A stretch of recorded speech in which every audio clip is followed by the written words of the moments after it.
Hi everyone, it's Isabel. Thank you for joining me on my channel here.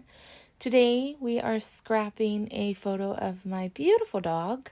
Her name is Maddie. She's about 5 years old. These pictures were taken early October. My husband and I went to buy her a few new toys and we got some Halloween ones. The two characters that we got her were Beetlejuice and Pennywise. Beetlejuice was her favorite, so I decided, since I had some papers that would match Beetlejuice, I was gonna go with those colors. So I pulled in some individual sheets. I had that bright green as my background, and then I pull in this black and white striped paper. And then I did pull others that I have off to the right side, but I only end up using one purple one and one other green one. This layout came together fairly quickly. I think a lot of it had to do with the fact that I didn't use a lot of different papers. I did also forget that I used this black and white bone paper just because I wanted to bring in some more of the black and white, but not so much of a complete Beetlejuice theme. I wanted to bring in some aspects of the puppy world. So the bones, the paper with the bones on it, I brought that in just a little bit, and then I decided that I was gonna double back the photos, first with the purple and then again with the black, just to offset it from the background. I didn't back them thick. I just made a thin little strip border around the whole thing. And then the larger photo is cut down.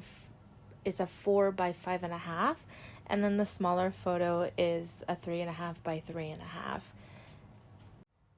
Now, the black and white paper that I used behind the pictures, that one I cut down. It's a 9.5 by 10.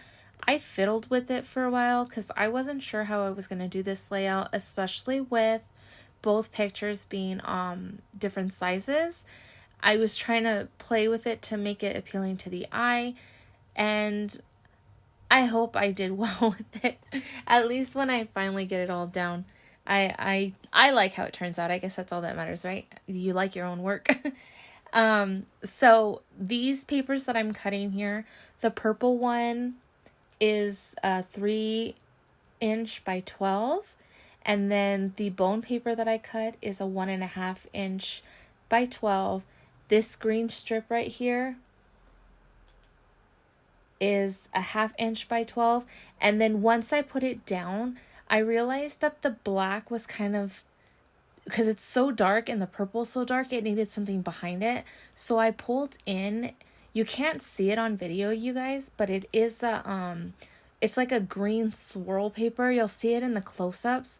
I put that behind the bone paper just to help it make it pop and offset it from the purple, and I think it worked well. Now, I did go to my Cricut to do the title. As you continue to watch my videos, you guys will know that I use the Cricut a lot for my title making.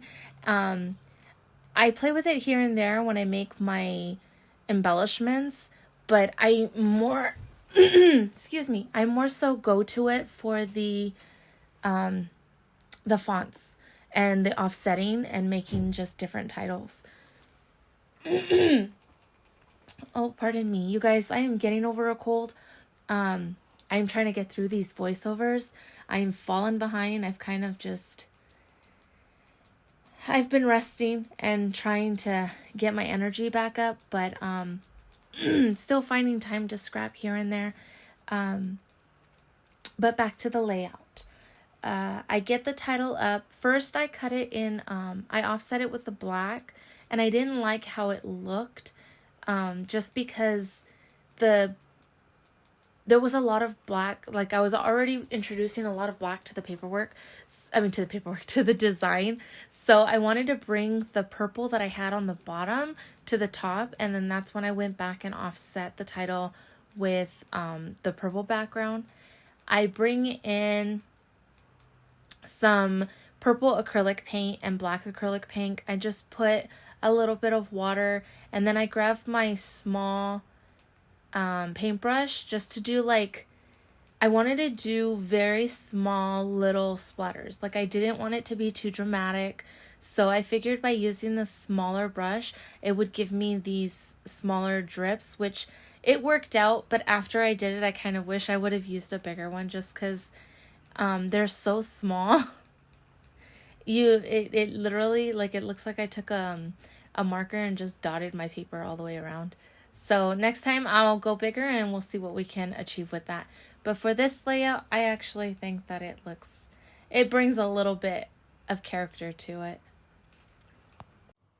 Now I'm going to go ahead and commit. You guys have seen me move this up and down, right and left, trying to figure out what looks good to the eye or what looks good to my eye. I finally decided, you know what, this is where, honestly, this is where it started. But I'm going to go ahead and commit. Sometimes when I'm working on my layouts, I laugh at myself because I fiddle with it so much and it always ends up back in the first position that I had it. But I had to see it in all like 10 different positions just to make sure that that first one is what I really wanted. And those can really drag a layout as far as time consuming. It takes up some time, you guys. And you know what? If I have the time, then it doesn't bother me. But when I'm trying to get these up for you guys, it gets a little overwhelming, but it's okay. I got it up. It's here. And now that everything is adhered, I go ahead and I bring in some stickers and some enamel dots. Those dots that I have that I used by the title, I'm also going to use them right here by this squeaky toy arrow that I created. I don't like it on both sides, so I get those ones up from the front arrow and I just leave the ones on the back. And then I add a paw print. The dots I honestly want to say I got those at the 99-cent store, and they've just been sitting in my stash for a while. And this was just a good layout to use them because I had the colors. I mean, it matched the colors. And then I wanted to use my date stamper. I don't even know what that stamper's called, but I didn't like how it looked. So what I did was I got one of my border punches, and I border punched the purple above the large picture. That's a border punch. And then I just hand wrote the date and cut it out in a rectangle and put that on top. Created that little embellishment there, and that's my date. And then I bring in these stamps from Close to My Heart. I did purchase them not too long ago. They may still have them in stock. If they do, I'll try and leave a link below. But once I get this pattern done on the zip strip, this is pretty much going to be my layout, you guys. Thank you for joining me today, and I hope that I have been able to inspire you in some way. If you want to leave me a comment, let me know what you think. That would be great. I'll get back to you as soon as I can. And with that, you guys, I hope you have a wonderful day. Stay crafty.